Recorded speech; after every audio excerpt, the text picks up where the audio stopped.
that was painful. I hope so. Yeah. I like to shock the system.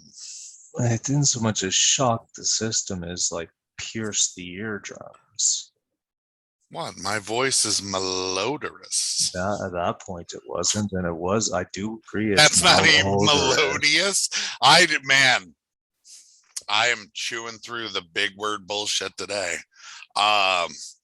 Yeah, I don't. Malodorous is Malodorous. something that smells bad. Yeah, it is, and I agree. You are. My voice is Your voice is malodorous. No, what is the word for ASMR voice? A what? You don't know ASMR voice? Ugh. You gotta be super sincere in your face when you're doing ASMR videos. If you show your face, maybe you just sit and cut soap. Dude, I would turn this episode off right now if you kept going in that voice. That is my normal voice if I have to talk tiny. The what? My voice is resonant. Mm-hmm. I don't know any other way to explain it. My voice carries really well. So I often, in social situations, have to talk tiny. Like and that's this. Your tiny talk, is it? How do you speak quietly? I feel like it's creepy. I mean, how do you speak quietly? I speak quietly when I speak quietly. Yeah, your speaking quietly sounds creepy too. But I'm always speaking quietly. No. I don't raise my voice very often. But there's a difference between I'm talking quiet and I'm talking quiet. Yeah. Anyway, that's what I'm picking up off. Today is about free speech. Sleazy. Yes, see this? It all connects, people. It all connects. Unfortunately, a very painful experience to have to deal with to see why I speak about free speech. Now, we did have other sources for this. This is the second take on this one, but the recording got fucked up. And I think now the old source we used is kind of out of date. I mean, when it comes to free speech, there's more recent examples. Recently, we have seen two Twitter accounts. There were one that was tracking the Epstein's girlfriend's trial. What's her name? Ghislaine Maxwell. Yeah. A Twitter account that was tracking her trial and a Twitter account that was tracking Nancy Pelosi's stock portfolios were shut down by YouTube for no reason. And I mean, this page had been predicting it for a while, but it was interesting to see that. I mean, these pages did nothing except really be a bit of an annoying kind of jerk and write down about people's stock trades. And the other one wrote about the trial, and both were nuked on the same day. And I mean, this was after the new Twitter CEO took over, who has said that he does not respect the First Amendment kind of idea, right to free speech. So for him, it's going to be about, and he has publicly discussed, I am not respecting freedom of speech when it came to what he considered politically divisive speech, I think, in the past, before actually becoming the CEO of Twitter. So we're probably they're a private company, so at least in the US, when we speak about freedom of speech, it's their platform. They can do whatever they want. If as a result of their jerking with their platform, a competitor comes out that becomes the primary choice of people who aren't going to put up with their bullshit, people change. Yeah. Well, I mean, another thing that's going on Twitter is that they are now blocking, offering. I even fed her just to try to see if she was passed out asleep 5 minutes ago before we started this. Say hi, Ginger. Josh is referencing the cat again. Yeah, she comes in every time we're going. Ginger is our third co-host. Yeah, with the tail going in front of the camera. Yep, kitty Anyway. butthole. Oh, kitty It's stain. a theme. Kitty stain. Anyway, even more recently, Twitter has been threatening to permanently ban people who talk about how the vaccinated can spread. What's the terminology for it? Can spread the virus for COVID-19. It's just incredibly unlikely. It's true, though. People, yeah, it doesn't matter. It's possible, but do you think it's okay for climate change deniers to tell the truth? Someone is not being an anti-vaxxer for saying that the people who have been vaccinated can transmit the virus. That's scientifically proven. Yeah, of course, it's a vaccine. It's not a magical shield against the virus. I know this. You know this. Then why are they banning people? That's the question. And on the flip side, because they have now taken an unscientific those people are backwards in their thinking about the vaccine. I really have 2%. I use a condom. A condom is only do you know 96% Corbyn has come out against? Do you support a mandatory vaccine? No, because there are people for whom vaccines are dangerous. Okay.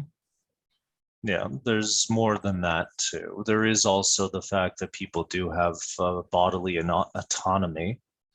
I would no more support a vaccine than I would support forcing women to carry children to term if they wanted to get an early pregnancy. Well, this is the problem, right? We're running up against social responsibility versus individual rights. Right. But the thing is what is, we have doctors. I know that the Democrats were looking for doctors, blue check doctors on Twitter to start spreading their political version of what they want done. So, I mean, all of these things are manipulations of free speech. Like all media is a manipulation. That's a problem, isn't it? Hasn't it always been? Well, I mean, this is where the free speech idea comes from, is people are now being silenced for telling the truth, while authorities are being greenlit to tell lies. And it runs us into a very extreme problem when it comes to free speech. Doesn't it? But free speech doesn't matter on Twitter because Twitter's a private company and can do whatever it wants. At least in the US, free speech is about the government's ability to interfere with your ability to speak. Right. You don't think that the government hasn't been working with tech monopolies to orchestrate free speech bans so that they wouldn't have to legislate it? Oh, I'm sure they have. No, they literally have. So, I mean, these things with I would believe the CIA is involved in venture capital in general.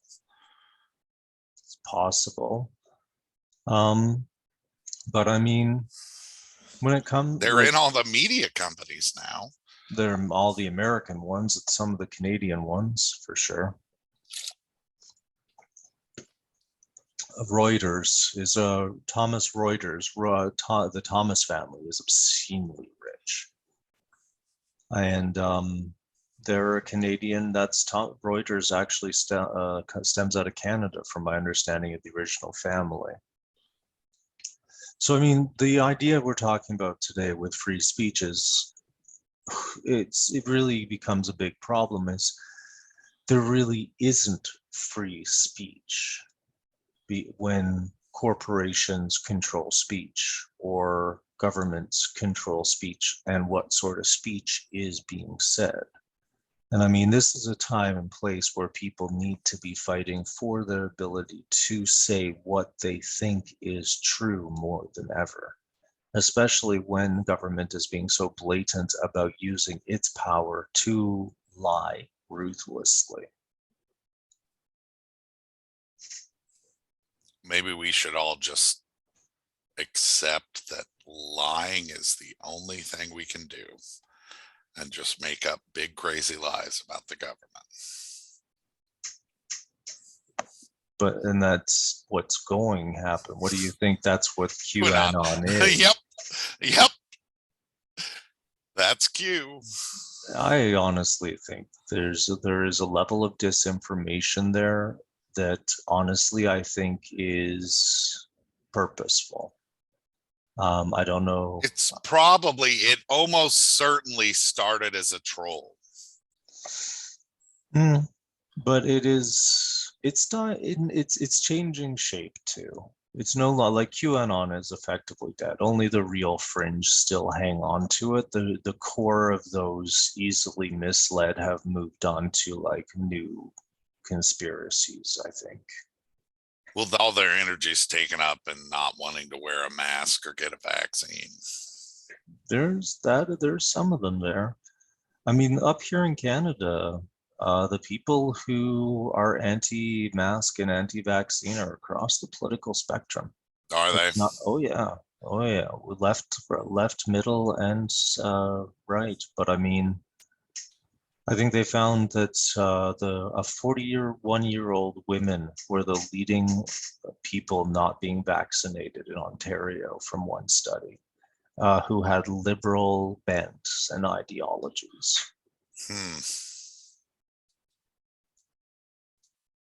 Yep, freedom of speech is dangerous because people will believe any lie if it's repeated enough times. Well, I mean, why are people looking for easy solutions is the real question we need to be asking. And because I mean, they're exhausted. Because the economy is shit. I mean, we keep going down the same rabbit hole. It all comes down to essentially a class war by the rich against everyone else. Yeah. So that they can seize as much of the wealth as possible. That's what they're doing, yes. That's exactly like in Canada. Canada has done everything it could throughout the pandemic, from what I was seeing one person say, to do everything they could not to use public infrastructure, but to use privatization. Like we made a huge deal with Amazon. There's so many other things. I think what happened, I know there was a huge deal with Amazon. We don't use our own mail carriers for getting some sorts of goods. I think the owners of, what is it, Dominion had got some sort of kickback, like making huge profits. And there was literally no price control going in. Like they definitely allowed, what's the term for it? When there's an emergency and profiteering of emergency profiteering, but not by individuals. They came down hard on individuals for emergency profiteering at the beginning of the pandemic.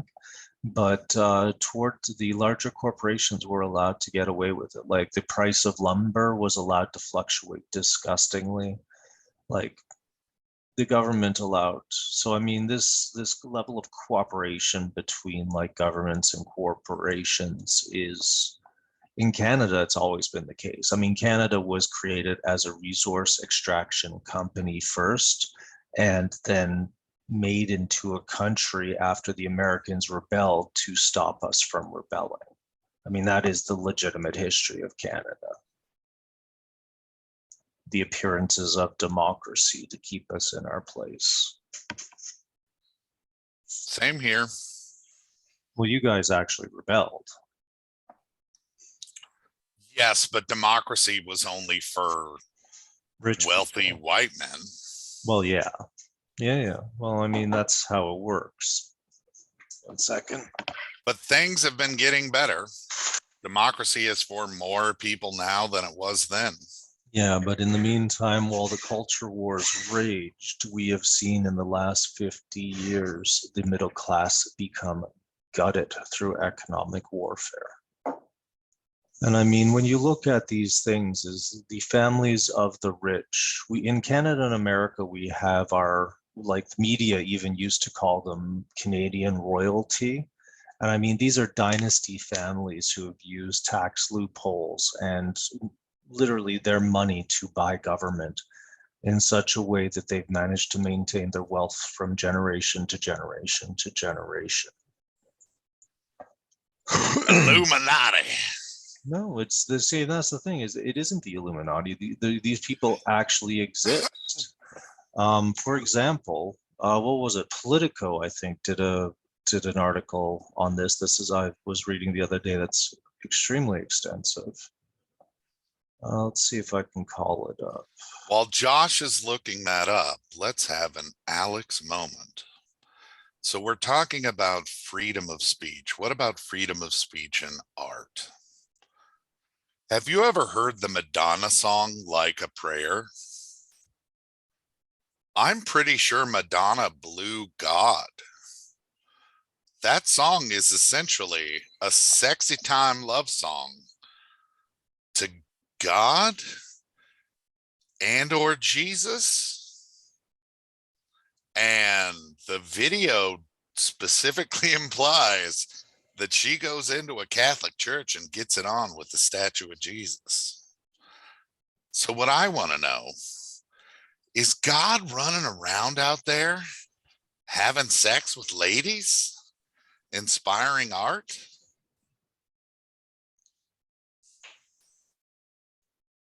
I know. Makes you think. And this has been my freedom of speech moment. You think, does that make you think? Does that something you actually spent time thinking about? Oh yeah. Why?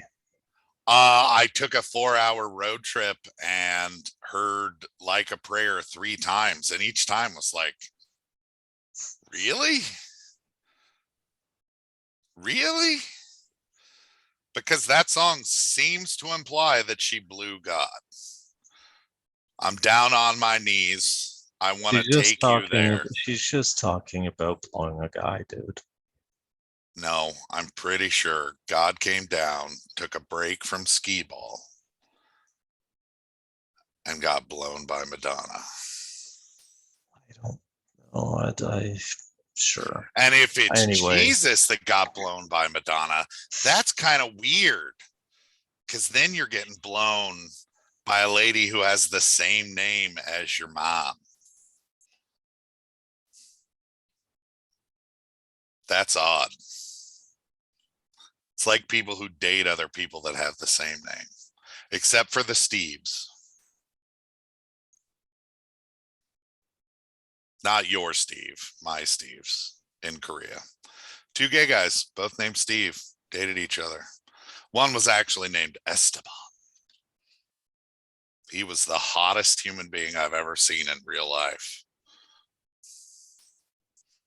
Did you find your article yet? No, unfortunately. It was basically, yeah, I can't find it.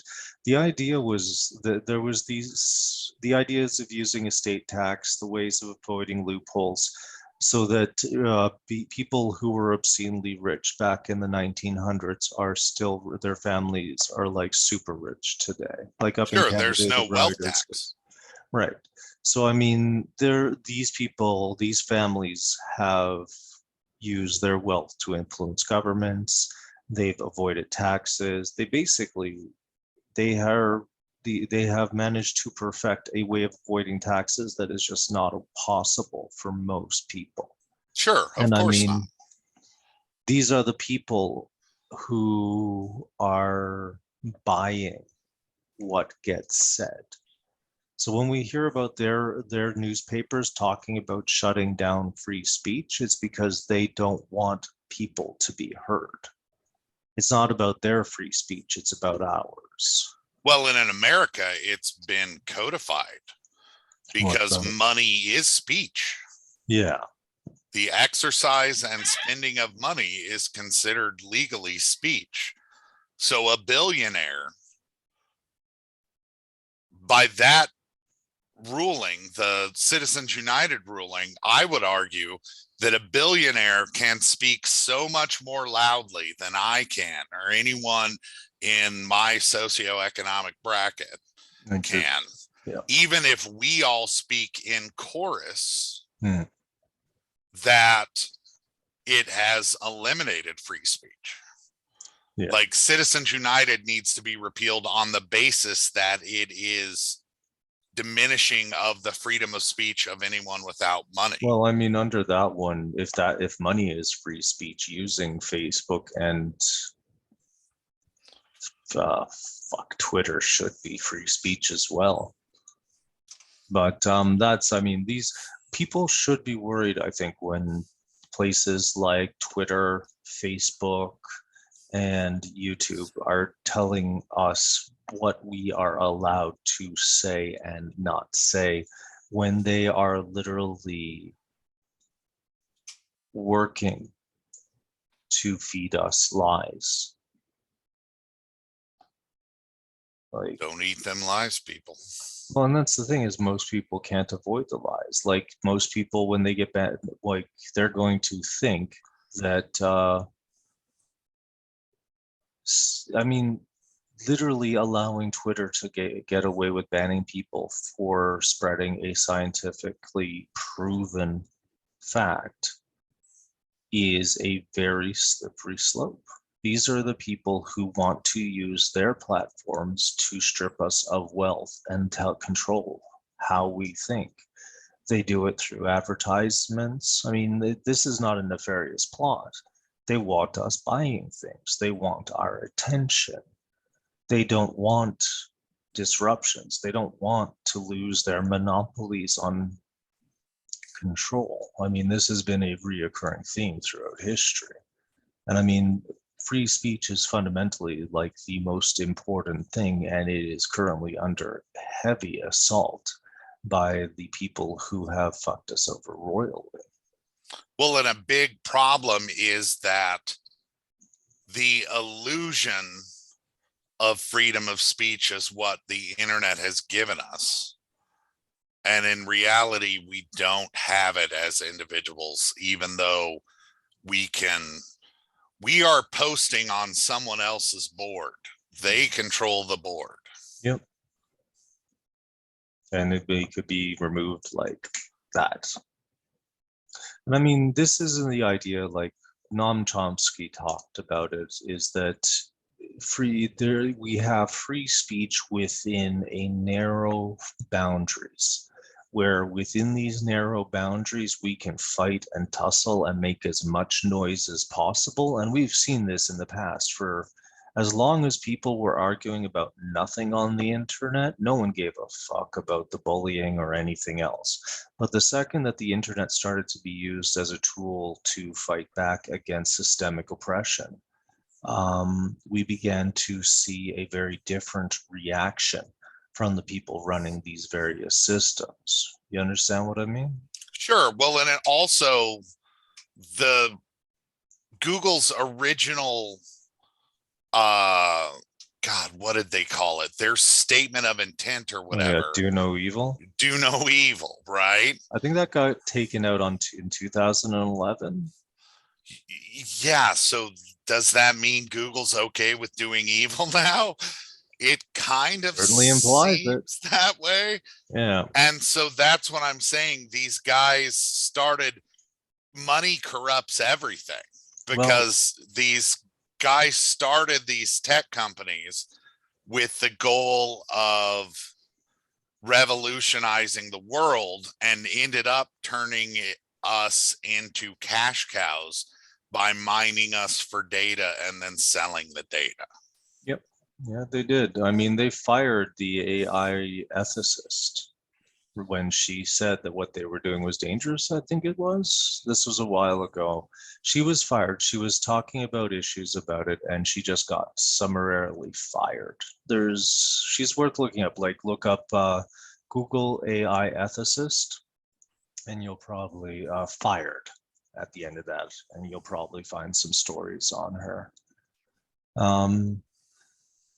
So I mean, we're in a really interesting era. Like, now, for the first time in history, everybody is able to talk to each other, and things are falling apart in real time. Like, a lot of people who really thought that things were okay and had those heavy rose tinted glasses on are having their face shoved in it. And I mean, a lot of people think that COVID-19 has really started this and really kind of pushed it forward. But I mean, if it hadn't been COVID-19, it would have been something else. Like, the shit that's coming down the pipeline these days, it's going to be like nightmare after nightmare after nightmare for at least a decade.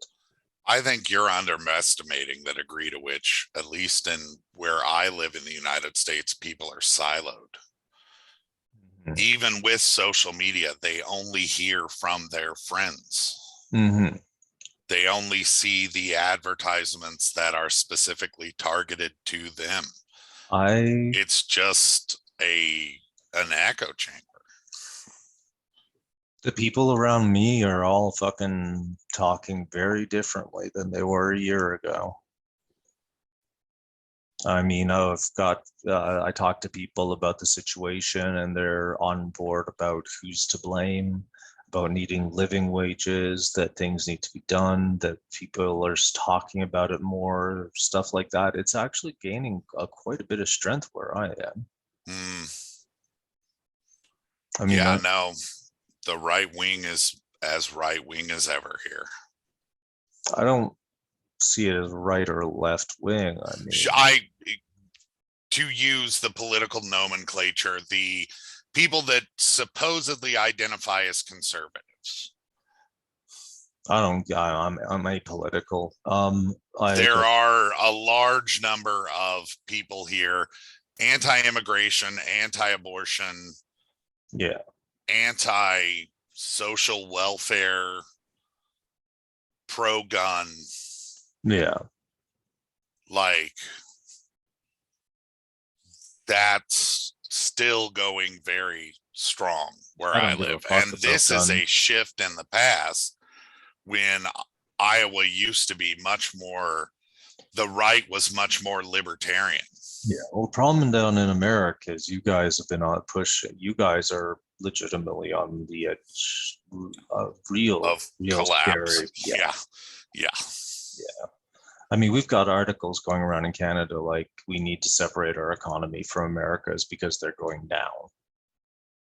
So, I mean, that you're down in the US. And if you're playing the Big and Surly drinking game, Josh has referenced the end of America, and that means do a shot of whiskey.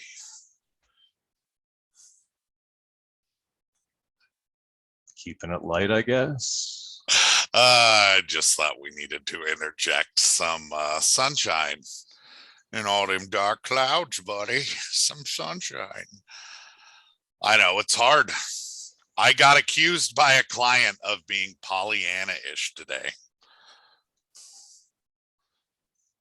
Okay, why? Because I always look on the bright side. I know. That's not I know. Apparently it is. Yeah. Well, I mean, when you're working with people who are traumatized, that's what you're supposed to do. But yeah, that's true. On the other hand, that's increasing research is showing that dealing with it realistically rather than positives actually helps. But yeah, I mean, I get people have a lot of trouble dealing with this, but like, if we lose free speech, the rest of it, like our chances of pulling out of the ecological collapse, our chances of pulling out of the economic implosions, our chances of avoiding another global confrontation evaporate. And I mean, this is why it's important. This is why free speech is important. This is the most important time to be using it. And as we wrap up here, let's connect this back to our overall subject for this season, which is people need to mobilize, work together in solidarity, and demand from the political elites that they represent us instead of representing their own interests and the interests of corporations. Yeah.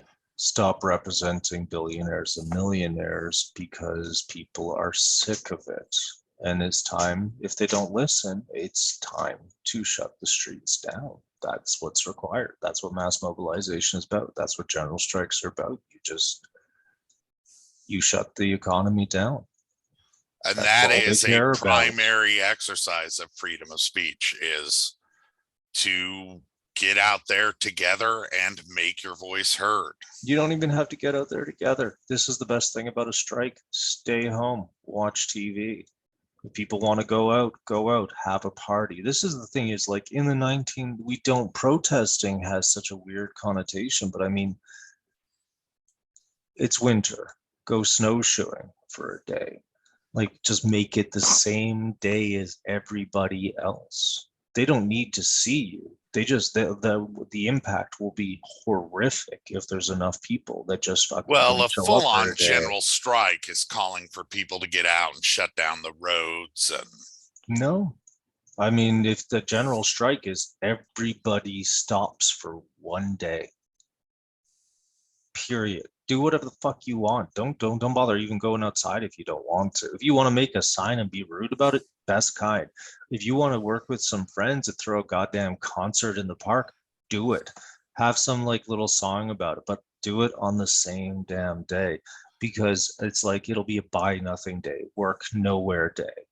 Like literally stop the world for a day. Third Tuesday of every month. Protest Tuesday. Yeah. One Tuesday of every month, everybody stops buying and stops participating in the workforce. You will have your governments begging within not very long, honestly, because their precious economy couldn't handle it, can't handle it. They have the plant, but we have the power. I've been big. And I've been surly. Thanks. Like, share, subscribe. And all that fun stuff. Bye-bye.